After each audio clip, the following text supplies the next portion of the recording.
Hello दोस्तों, welcome to Sukshma's. I am Mahavir, Sukshma's self learning coach.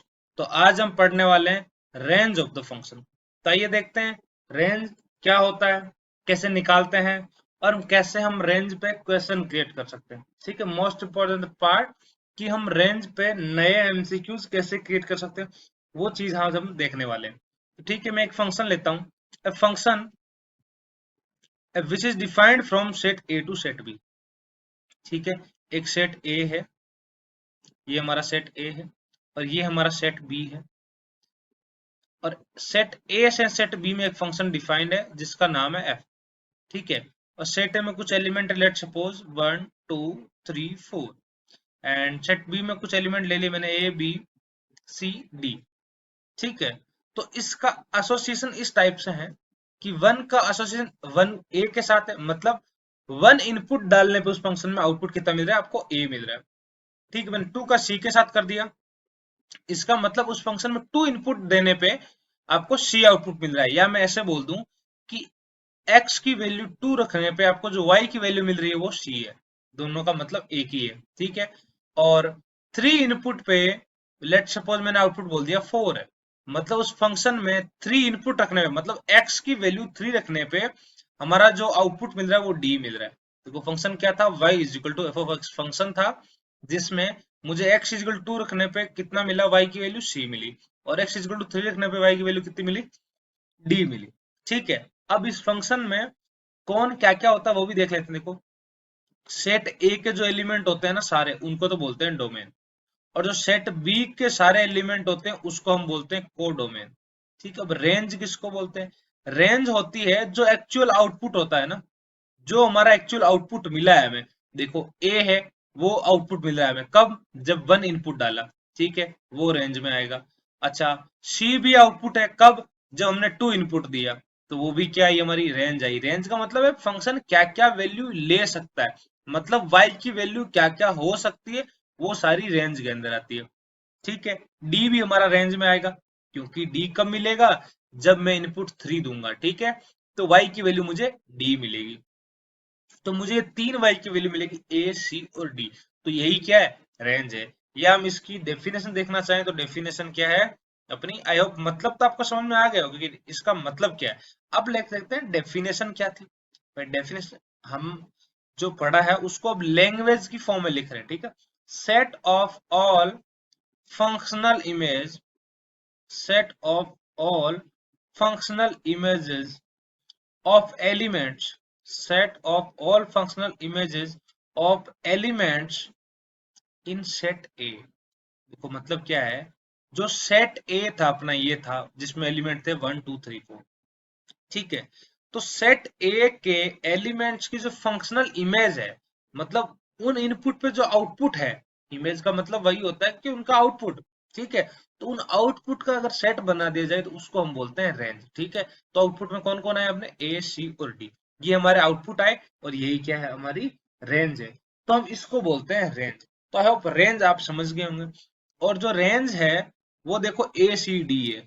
अगर आपको पूछूं कोडोमेन क्या है, तो कोडोमेन है ए बी सी डी, मतलब रेंज क्या है, सबसेट ऑफ कोडोमेन है। ठीक है, तो कोडोमेन तो हमारा पूरा है ए बी सी डी, लेकिन रेंज उसमें से ए सी डी ही है। ठीक है, और ए सी डी मिला के क्या बनेगा, एक सबसेट बनेगा, किसका, ए बी सी डी का, मतलब कोडोमेन का सबसेट होती है रेंज, या उसके कभी इक्वल भी हो जाती है। ठीक है, तो आई होप ये आपको इतना क्लियर है। तो कुछ पहले छोटे से फंक्शन के, स्टैंडर्ड फंक्शन की रेंज देखते हैं, कुछ छोटे मोटे फंक्शन की, और उसके बाद हम कुछ एग्जांपल्स लेंगे इसमें। ठीक है, रेंज निकालने के लिए। फॉर एग्जांपल, अगर मतलब समझना चाहे आपको y is equal to sine x दे दिया जाए और मैं पूछूं इसकी रेंज निकालो, ठीक है, फाइंड इट्स रेंज, तो आप कैसे निकालोगे। जैसे अपना साइन एक्स का आपको ग्राफ सबको पता होता है। ठीक है, ये इस टाइप का साइन एक्स का ग्राफ होता है अपना। ठीक है, तो इसमें मुझे आपको ये जरूर बताना पड़ेगा कि x कहां से लेके कहां तक लेना है, तब मैं आपको रेंज, तब आप मुझे रेंज बता पाएंगे। ठीक है, तो मैंने इस फंक्शन को डिफाइन कर दिया है r टू r, मतलब उस फंक्शन का डोमेन क्या है, ऑल रियल नंबर, मतलब x क्या है, ऑल रियल नंबर, कुछ भी हो सकता है, और उसका कोडोमेन क्या है, वो भी ऑल रियल नंबर है, मतलब जो आउटपुट है वो ऑल रियल नंबर में से कुछ भी हो सकते हैं। ठीक है, अब देखते हैं इसकी रेंज। अगर x आप कुछ भी रखते हो अगर इस साइन को, अगर जो इनपुट है -π/2 से लेके अगर π/2 तक ही दे दो ना आप, इतना ही इनपुट दे दो ना, ऑल रियल नंबर देने की जरूरत ही नहीं है इसको। अगर इतना ही इनपुट दे दोगे ना तो साइन देखो यहाँ -1 से लेके 1 तक जा रहा है। यहाँ मिनिमम वैल्यू -1 है, ग्राफ -1 से नीचे कभी नहीं आता है और 1 से ऊपर कभी नहीं जाता है, तो इसकी रेंज क्या आती है डायरेक्टली -1 to 1। तो ये तो था इसको देखने का एक तरीका, ठीक है। तो हमें स्टैंडर्ड फंक्शन है साइन, इसका हमें रेंज पता होनी चाहिए। अच्छा, इसमें अगर मैं थोड़ा सा फेरबदल कर दूं, ये लो 3 sin x की रेंज पूछ लूं, तो रेंज कैसे निकालोगे? भाई हमें पता है साइन एक्स कहां से लेके कहां तक जाता है, भाई साइन एक्स -1 से लेके 1 तक जाता है, ठीक है। तो 3 sin x कहां से कहां तक जाएगा? भाई 3 से मल्टीप्लाई कर दो, तो 3 से मैंने मल्टीप्लाई किया तो मुझे 3 sin x की रेंज मिल गई, ठीक है। कितनी मिल गई? -3 से लेके 3 तक। मतलब इस फंक्शन में ये जो हमारा एग्जांपल 2 है, इसमें y कहां से लेके कहां तक जाएगा? -3 से लेके 3 तक जाएगा। अब इसी फंक्शन में थोड़ा सा चेंज करता हूँ, हमारा सिमिलर फंक्शन है y is equal to 3 sin x, ठीक है। अब मैं इसमें क्या कर रहा हूँ, अब की बार मैंने फंक्शन को अलग तरीके से डिफाइन कर दिया। देखो इसमें फंक्शन क्या था, एफ आर टू आर ही डिफाइन था, अब की बार मैंने डिफाइन कर दिया एफ, लेट सपोज अपन ले लेते हैं -π/4 से लेके π/4 तक। मतलब ये इसका डोमेन है, मतलब x की वैल्यू यहीं से -π/4 से π/4 तक की जा सकती है, और इसकी जो कोर डोमेन है वो मैंने ऑल रियल नंबर ले लिया, ठीक है। अब कैसे करें जी, अब कैसे पता करें इसकी रेंज? अब की बार मैंने x बिलोंग्स टू r नहीं रखा है, तो डेफिनेटली इसकी रेंज -3 से 3 तो नहीं होगी, ठीक है। अगर वही होती तो फिर नया क्वेश्चन ही कंसिडर क्यों करते भाई साहब, है। तो अब इसकी रेंज निकालें कैसे? देखो पहले ग्राफ ड्रॉ करते हैं, ये साइन एक्स का ग्राफ है, ठीक है। तो अब की बार हमने x को ना, पिछली बार छूट दे रखी थी वो कुछ भी रियल नंबर हो सकता है, लेकिन अब की बार हमने उसको रेस्ट्रिक्ट कर दिया, कहां से ले कहां तक? -π/4 से π/4 तक, ठीक है। तो यहाँ -π/2 होता है, यहाँ अपना -π/2 होता है, और यहाँ पर +π/2 होता है, ठीक है। अब -π/4 कहाँ होगा? यहाँ पर कहीं होगा। और ये बताओ -π/4 पे sin x की वैल्यू कितनी होती है? -1/√2। अच्छा, π/4 पे कितनी वैल्यू होती है? यहाँ कहीं π/4 होगा, ठीक है। π/4 पे वैल्यू कितनी होती है साइन की? 1/√2। ये इसकी वैल्यूज होती है। तो ये आपको क्लियर है। और ये ग्राफ किसका बनाया मैंने? y is equal to sine X का। तो ये बताओ पहले, 3 को भूल जाओ, 3 को से तो कोई नहीं, मल्टीप्लाई कर लेंगे बाद में। अगर x मेरा -π/4 से π/4 तक जा सकता है, तो उस टाइम साइन एक्स कहां से कहां तक जाएगा? इसका साइन चढ़ाओ, तो आपने देखा होगा इस ग्राफ में, देखो साइन एक्स कहां से कहां तक जाएगा। देखो देखे, ये ग्राफ है, आपको नजर आ रहा होगा। इस ग्राफ में देखा जाए तो हमें ग्राफ इतना सा ही कंसिडर करना है, -π/4 से लेके π/4 तक ये ग्राफ। तो मिनिमम वैल्यू तो मुझे मिली है -1/√2, और मैक्सिमम वैल्यू मुझे मिले है 1/√2। तो ठीक है, तो साइन एक्स कहां से लेके कहां तक जाएगा? -1/√2 से लेके 1/√2। अब मैं पूछूं 3 sin x कहां से कहां तक जाएगा? तो भाई इसको 3 से मल्टीप्लाई कर दो, तो ये कितना हो जाएगा? -3/√2 से लेके 3/√2। तो ठीक है, y कहां से लेके कहां तक जाएगा? -3/√2 से लेके 3/√2। तो ये आपकी y कहां से लेके कहां तक जाएगा, ये मिल गया आपको। तो ये आपकी रेंज आ गई, ठीक है। तो इस तरीके से आप इसकी रेंज निकाल सकते थे, अगर मैं डोमेन में कुछ कट भी कर दूं। अच्छा, कुछ और चेंज करते हैं। अभी तो हमने साइन को किसी चीज से मल्टीप्लाई किया था, कभी हमने साइन के डोमेन के साथ छेड़छाड़ करी। अब की बार कुछ अलग ट्राई करते हैं। देखो, तो मैं एक साइन से देखो कितने क्वेश्चन क्रिएट कर दिए मैंने, है ना। कितने क्वेश्चन क्रिएट कर दिए। तो एक क्वेश्चन और क्रिएट करते हैं इसी पे। y is equal to sine of, देखो अब की पिछली बार साइन का इनपुट कौन था? x था। अब की बार मैं इनपुट में चेंज कर देता हूं अपनी मर्जी से। लेट सपोज मैं ले लेता हूं कुछ भी, log of x, ln x कर दिया मैंने, ठीक है। अब की बार इनपुट मैंने कुछ अलग कर दिया, ठीक है। तो आपको ये देखना है कि देखो हमें रेंज फाइनली कौन देगा? साइन। तो कम से कम ये तो पता हो ना साइन क्या वैल्यू ले रहा है। साइन एक्स का हमें सबको ग्राफ पता है, बट ये काम तब आएगा ना जब हमें ये पता हो साइन एक्स को इनपुट क्या क्या मिल रहा है ना। तो उसके लिए पता करना पड़ेगा लोग का, कि लोग क्या क्या दे सकता है। भाई भाई जो लोग देगा, देखो हमने जैसे एक्स की वैल्यू रखी, एक्स की वैल्यू किसके अंदर गई? लोग एक्स के अंदर, एल एन एक्स के अंदर, ठीक है। उसने कुछ वैल्यू दी हमें, तो जो एल एन एक्स की वैल्यू मिलेगी वो किसके अंदर गई? साइन के अंदर गई। तब जाके हमें आउटपुट मिलेगा कि हमें आउटपुट क्या मिला, मतलब वाई क्या मिला, ठीक है। तो देखते हैं, देखो log x का ग्राफ सबको पता है कैसा होता है, log x का ग्राफ ये होता है, अगर नहीं पता जिनको वो देख लो, चलो ये होता है y is equal to log x का ग्राफ, ठीक है, ln x का ग्राफ। अच्छा अब ये बताओ इसमें जो हमारा ln x है वो कहां से लेके कहां तक जाता है, देखो ln x ग्राफ नीचे पाताल लोक में, ऊपर जा रहा है आकाश लोक में। तो जो ln x है ना वो मेरा कहां से कहां तक जाता है, माइनस इन्फिनिटी से लेके इन्फिनिटी तक जाता है। ये तो मतलब अब तो क्वेश्चन हमारा वही बन गया, कौन सा, ये क्वेश्चन बन गया जब साइन का इनपुट क्या है, ऑल रियल नंबर, देखो यही बन गया। हमने क्वेश्चन का नजर देखने का नजरिया बदल दिया, हमने क्वेश्चन का टाइप बदल दिया, क्वेश्चन का हमने इनपुट बदल दिया, लेकिन क्वेश्चन लगभग वैसा ही रह गया, ऐसा ऐसा ही रह गया। क्यों? क्योंकि इसमें इनपुट एक्स कौन था, हमने पहले ही बोल दिया था कि क्या है, ऑल रियल नंबर। लेकिन इस केस में एक्स चाहे कुछ भी हो, ln एक्स है ना वो माइनस इन्फिनिटी से लेके इन्फिनिटी तक जाएगा ही जाएगा, ठीक है। और एक्स क्या रहेगा हमारा, देखो भाई डोमेन की बात करें तो एक्स हमारा ऑलवेज पॉजिटिव ही रहना चाहिए, तभी लोग डिफाइन होता है। तो जब x पॉजिटिव है तो ln x माइनस इन्फिनिटी से लेके इन्फिनिटी तक जा सकता है, मतलब ln x क्या है, ऑल रियल नंबर है। तो साइन के अंदर अगर आप ऑल रियल नंबर दे दो, इनपुट दे दो, तो साइन तो अपना -1 से लेके 1 तक नाचेगा पूरा, ठीक है। तो साइन ने अपनी पूरी वैल्यू अचीव कर ली जितनी अचीव कर सकता था, -1 से लेके 1 तक। तो इसकी रेंज क्या आ गई आपकी, -1 से लेके 1 तक।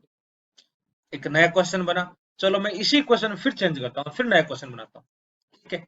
कैसे,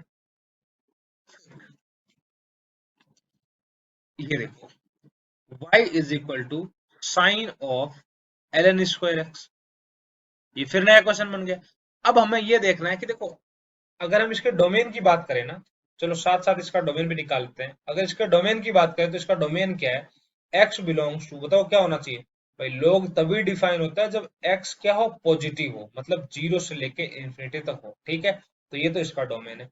अच्छा रेंज की बात कर ली जाए तो ln स्क्वायर एक्स कहां से लेके कहां तक जा सकता है, देखो ln तो माइनस इन्फिनिटी से लेके इन्फिनिटी तक जा सकता है, अभी देखा था। लेकिन ln x कहां से, ln x तो माइनस इन्फिनिटी से इन्फिनिटी है, लेकिन ln स्क्वायर एक्स कहां से कहां तक जाएगा, ये देखना है।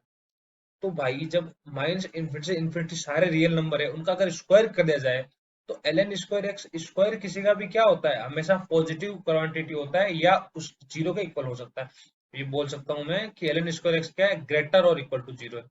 तो अगर साइन के अंदर ये इनपुट दे दिए जाए ग्रेटर और इक्वल टू जीरो, मतलब साइन के अंदर ये वाले इनपुट ले रहे हैं, ये वाले, मतलब हमें कितने से ग्राफ की बात करनी है, ये जो मैं दोबारा ड्रॉ कर रहा हूँ, देखो ये इतने से ग्राफ की, मतलब सिर्फ पॉजिटिव वैल्यूज के लिए। अरे भाई हमने इतनी बात ले लो, इतने से तो आ गई वैल्यू, यहाँ 1 थी, यहाँ -1 अचीव कर लिया। अब चाहे आगे वैल्यू रखो चाहे ना रखो, तो साइन तो अपना पूरा, जितनी साइन की औकात थी उतना साइन ने अपनी वैल्यू दे दी। कितनी दे सकता था साइन, -1 से लेके 1 तक देता है, इससे ज्यादा देता ही नहीं है, ठीक है।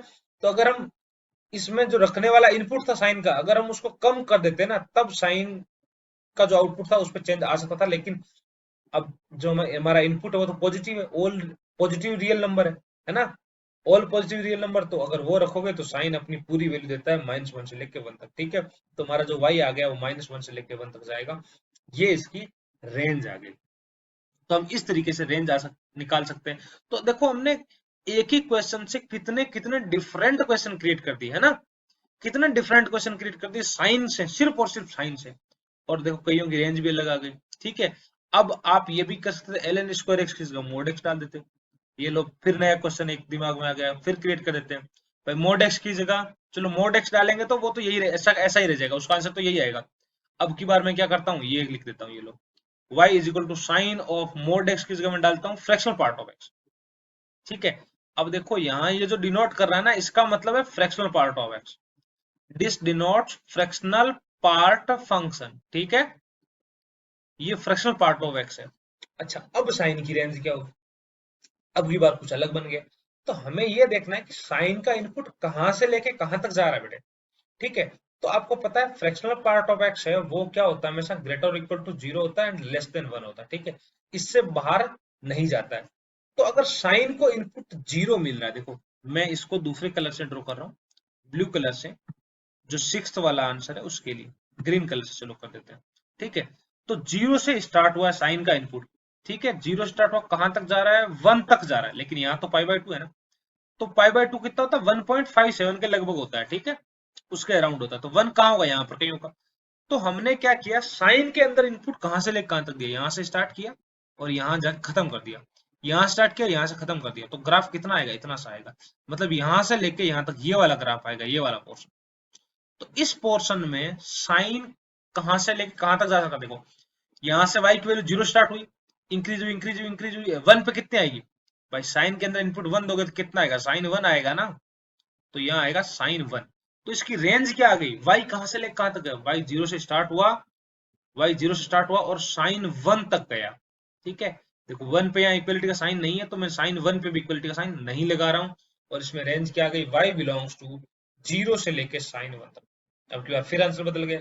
तो इस टाइप से एक ही साइन से मैंने कितने डिफरेंट डिफरेंट क्वेश्चन क्रिएट कर दिए, और ऑप्शन के तौर पर आप रखते हैं तो साइन है -1 से लेके 1 तक, तो आप हर एक क्वेश्चन के ऑप्शन में रख सकते थे। ठीक है, हर एक ऑप्शन, हर एक एमसीक्यू के अपने ऑप्शन में आप -1 to 1 एक ऑप्शन हो सकता है।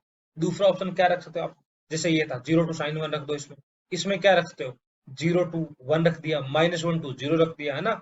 इस टाइप से आप इसके डिफरेंट डिफरेंट ऑप्शंस भी ऐसे रख सकते थे, जिनमें से एक ऑप्शन आपका करेक्ट होगा। अच्छा, चलो एक क्वेश्चन और क्रिएट करते हैं, कुछ और फेवरेबल करें। अब की बार आप सोल्व करोगे, मैं सोल्व नहीं करूंगा उसको। देखो अब की बार मैंने क्या किया भाई, जो हमारा फोर्थ क्वेश्चन था साइन ऑफ ln x था, अब की बार मैंने ln के अंदर इनपुट कौन दे दिया, साइन दे दिया। अब ये फिर नया क्वेश्चन बन गया, अब इसकी फिर रेंज निकालो।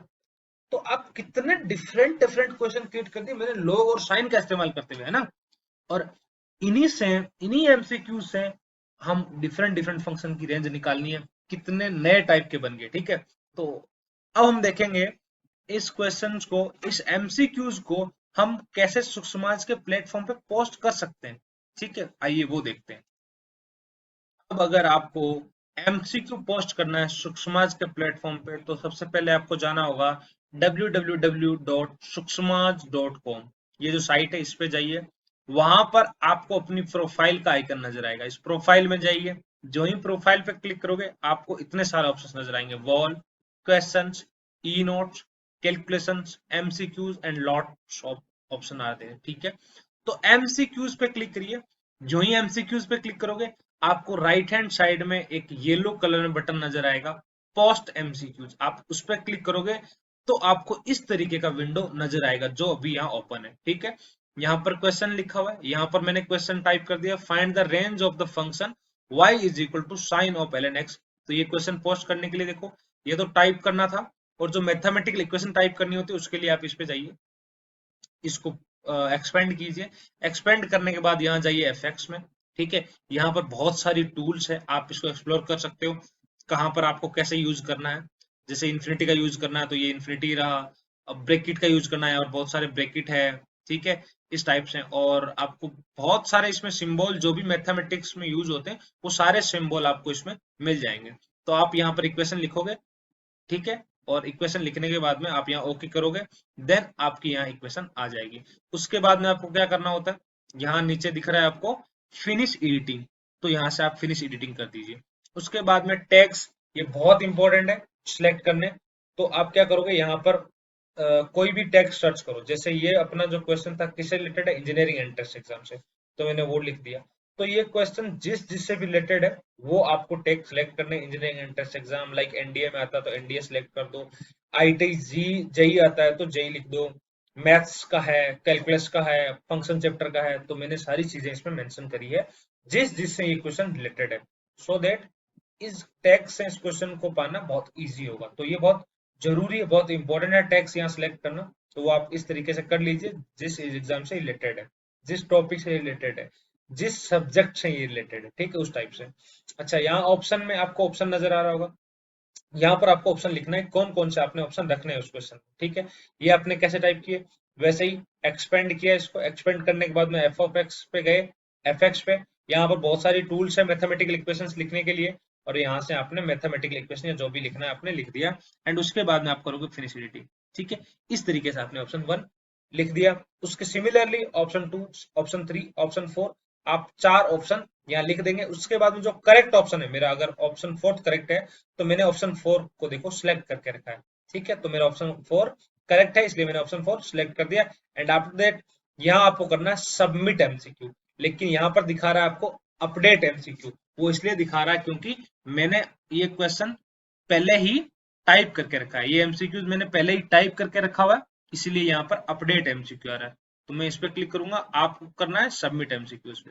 तो इस तरीके से जो क्वेश्चन आपको नजर आ रहा है, आप इस पर जो ही क्लिक करोगे तो ये आपको इस तरीके से क्वेश्चन नजर आएगा, जिसमें आपको ये ऑप्शन डी इसका क्या है, करेक्ट ऑप्शन है।